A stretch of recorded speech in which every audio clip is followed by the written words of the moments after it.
ցանկն էր, որը ես ցանկանում եմ ներկայացնել, ըստ էության կրկին անգամ հիշեցնեմ, որ ամբողջ հանրապետության կտրվածքով քվեարկելու իրավունք ունեցող մեր քաղաքացիների թիվը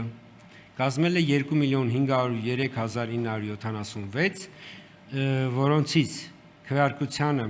մասնակցել են 1,476,597 քաղաքացիներ, 58,97% կազմել մասնակցությունը, եւ շեշտեմ, որ սա նախնական տվյալներն են, որովհետեւ ըստ էության ժամը 8-ի դրությամբ մեր 3 տեղամասերում դեռ ներսում եղել են ընտրողներ, դրանք պետք է ասենք, որ մեր զինվորականներն են եղել, որոնք որ չեն հասցրել մինչև 20:00 քվեարկել եւ նրանք շարունակել են 20:00-ից հետո, ինչպես նախատեսում է ընտրական օրենսգիրքը, այսինքն տեղամասում գտնվողները պիտի քվեարկեն, դուրս գան, նոր քվեարկությունը կհամարվի ավարտած։ Ես ուղղակի երբ որ գալիս էի արդեն ամփոփվում էր, բայց քանի որ 21:00-ին ընտրական օրենսգիրքի պահանջն է, որ 21:00-ին քվեարկության մասնակցության նախնական արդյունքները հրապարակվեն, այդ իսկ պատճառով այդ 3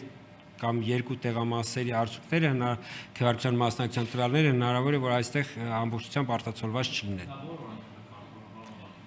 Ընտրական օրենսգիրքն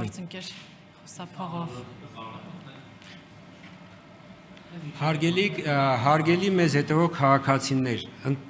մեր զինվորականները, մեր զինվորները տեղամաս մուտք են գործել մինչև 20:00, այսինքն իրանք տեղամասում են եղել մինչև տեղամասի փակվելը եւ տեղամասի փակվելուց հետո արդեն իրենք լինելով ներսում ըստ ընտրական օրենսգիրքի իրավունք ունեին շարունակել քվեարկել։ Հակառակ դեպքում, եթե իրենց տեղամասից հանեին, կստացվեր, որ մեր զինվորներին զրկում են ընտրական իրավունքից, այսինքն թույլ չեն տալիս քվեարկել։